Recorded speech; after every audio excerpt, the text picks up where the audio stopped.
Ayan, update po na. Meron po yung mga change order para dito po sila magka-Christmas dito. Yayamanin.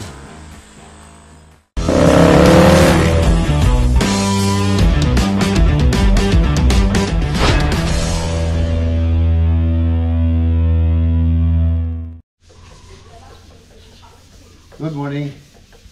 Ayan, mga boss, update muna tayo dito sa mga ginagawang dito cabinet bago tayo lumayas. Ayan, still ongoing. Ito, dun po to sa guest house. Napagawa na ako ng bed frame. So, para matapos na rin po dun. Tsaka yung sa may vanity. Ito yung lavatory. Ayan, para po matapos na yun, ano natin, breakdown natin yung total expenses dun sa guest house para ma-price reveal ko na po yun coming soon. And barilakad natin ngayon mga boss sa Lubao, pero bago ako magpunta ron, nasigasuhin ko lang muna yung mga kailangan nila dito sa bagong proyekto natin dito sa apartment. Yan, shoutout kay Chef tsaka kay Madam. Sasakay ako ng materials na gagamitin nila sa Lubao, tile adhesive and then waterproofing para sa bakod. Yan, tapos tiles waterproofing. Ayan, proofing materials. Nano ya? Ayan, nandito na po tayo dito sa apartment project. Silipin muna natin sila dito bago po tayo dumiretso ng Lubao. Ayan, mga boss, nandito na po tayo. Ito na yung in-order kong mga bakal. Ito lang yung bodega nila, Lucky More. Isa po sa pinakamurang bakal dito sa Pampanga, sa Arayat, si Lucky More. 10mm tsaka 16 and then 12 meron. Yeah. Papasok kaya ang haba forward ang pinag-deliver nila. And then ito na po din po yung mga hukay. Ayan. Ito po yung hukay. Bali yung hukay namin mga boss sa 1.2 by 1.2. Kaya malalim na, oh. Halos hanggang doon yung tambak. So baba pa tayo sa natural ground tulad nito. 4 feet by 4 feet yung pong pinaka hukay. Tapos yung lalim depende po sa sa kondisyon ng lupa. Tulad dito, tambak po ito, hindi po natin kuhanin yung natural ground. And then dapat lumampas pa tayo at least mga 2 feet or 60 cm. Kaya malalim po siya. Ito, isang parilya po ito, malaki. Itong dito sa may likod. Ano rin siya, visible pala.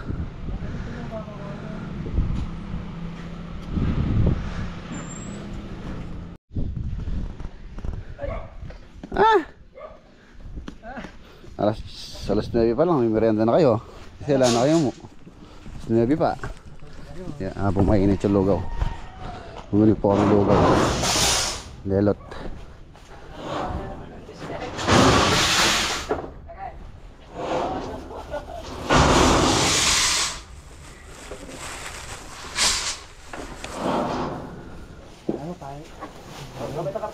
Lalampe. Walang daya. Oh, maganda muna tayo. Dito sa tapat may nagtitinda lugaw. So, tama. Ay! Dapat magdala kayo kasi silyo eh.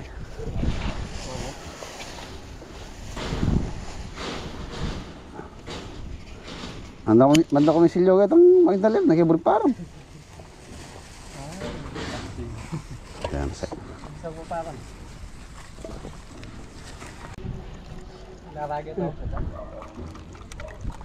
Tawa na muna yun. Ay, katali. Sara pala, hindi pala ito. Sara yan. Ayun, tsaraw. Naman nagamot ni Lelot. Oh. Moja. Moja.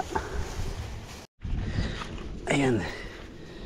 Ayan mga boss, buti na lang po, mabait po yung aming tabing bahay dito. So naki-connect lang tayo for temporary muna habang naka-apply pa yung ating kuryente. Ayan, pwede na silang magputol ng mga bakal, pwede na silang mag-fabricate. Ayan, 16mm tapos 10, 12. Ayan po yung ating mga rewire. First batch pa lang po yan. Next naman natin buhangin, graba, and then semento. So alas ano pa lang naman tayo, pundasyon pa lang tayo pagka nakakangat na. So pagka kailangan na natin yung CHB, so tupalo na yan. Dito natin lalagay yung para malapit, buhangin, graba, tapos doon yung CHB. So yung maluwang naman po itong stockpile, no problem. Ang problema lang pala, umorder ako ng order sana ako ng isang dump truck. Kaya lang yung pong driver ng dump truck sinurvey itong location, sinurvey nila kung papasok yung dump truck. Actually papasok naman kung tutusin. Ayan po yung kalsada, more or less mga yan, mga 4 meters kung hindi ako nagkakamali yung daan na yan. So pasok na pasok yung dump truck dito. Hindi pumayag or hindi daw kaya, sabi nung isang hardware na nag-inquire ako. So hanap pa tayo ng mabibiling buhangin tsaka graba. Maganda po kasi sana dump truck para makatipid tayo. Pagka minidam kasi mapapamahal tayo pagka minidam.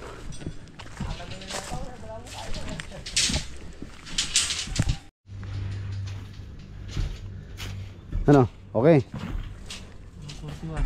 Ang 41. Ibalangin mo, baka kulang yan. Ang impression yung 16mm nasa 300 something yata yan. 327 pagka ganun. Eh mga boss, okay na. Iwanan natin sila. Mag-ano naman po tayo, lubaw.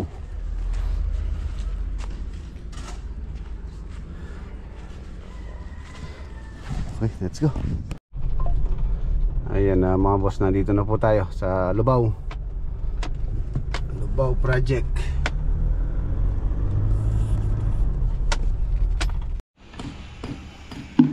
Ayan mga boss, Lubao project na napakagandang bahay.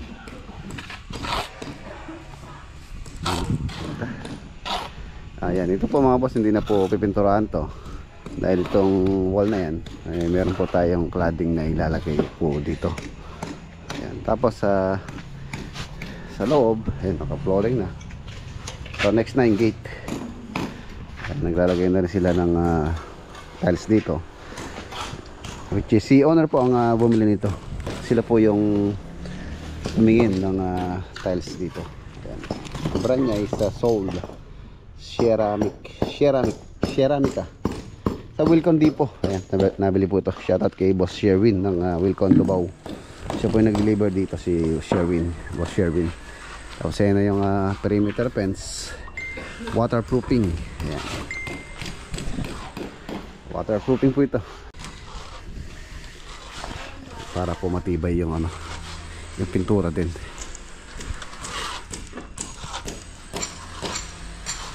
Masilya na skin coat, smooth finish po ito. Kaya po ini-skin coat namin. Smooth finish yung bakod. Ganda lalo na mga boss pagka na landscape po ito. Yan, si owner na po kasi yung pong may-ari na, sila na po yung mag-aano sa mga landscape po dyan. Hindi na po sama sa contract po yung landscaping. So it's either na ihisama nila, pero yun po hindi po sama. Sila na po yung balang kumontak kung sino man po yung gusto nilang mag-landscape po dyan.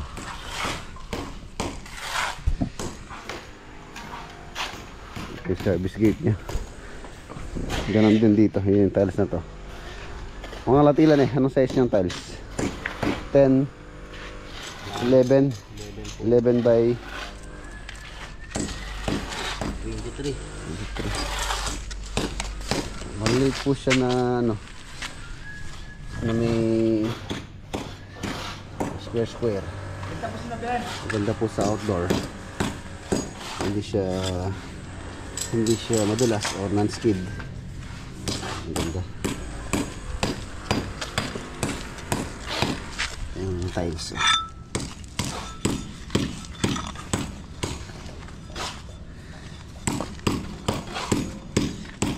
For sure, ano po ito, medyo may kamahalan itong ganito. Yung box niya, Sol Ceramica.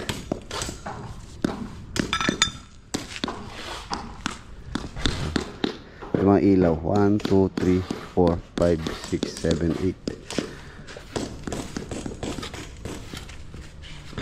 Tapos update po tayo sa mga modular cabinet. Bale sa modular cabinet mga sa Monday daw po ay di-deliver na ni paring Maclagunilla yung mga ano pa, pinabricate pa nila dun sa kanilang shop para minsanan, and then tuloy-tuloy na o dire-diretso na yung installation. Ayan, skim coat.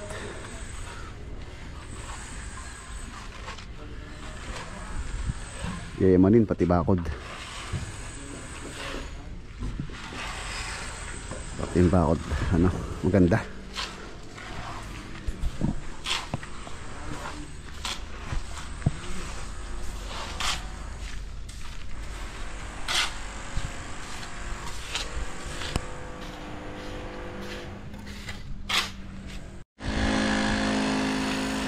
Ayan, update po tayo dito. Yung po mga bago dito sa ating channel. Ito pong project na to mga boss, inumpisan po namin to January po this year. January, February, March, April, May, June, July, August, September, October, November. So nasa 10 months na po itong project na to. Pero yung bahay po halos tapos naman na. 8 months halos natapos na po yan.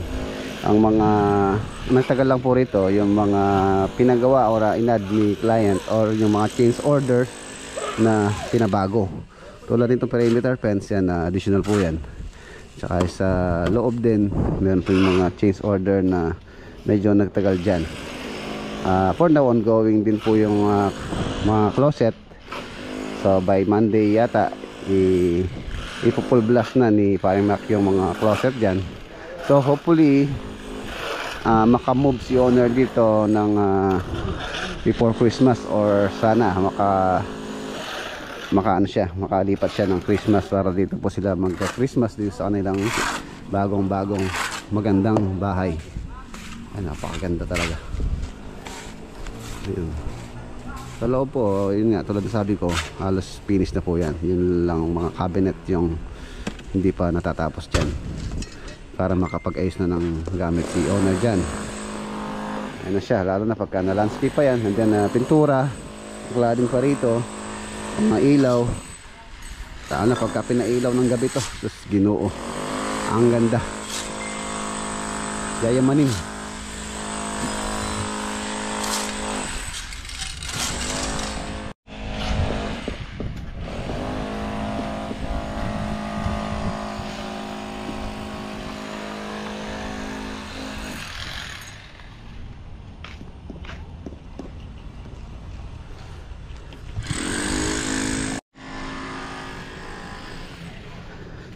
Skim coat and then waterproofing. Ayun, apply po namin ng waterproofing yun. Tapos dito sa likod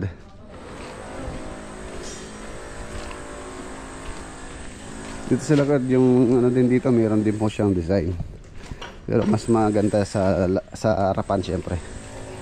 Ayun yung design niya dito.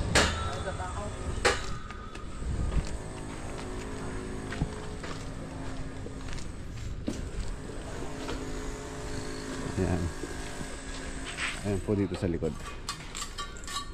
Tapos yung gate niya dito sa likod hindi na siya automatic. Manual na lang po dyan.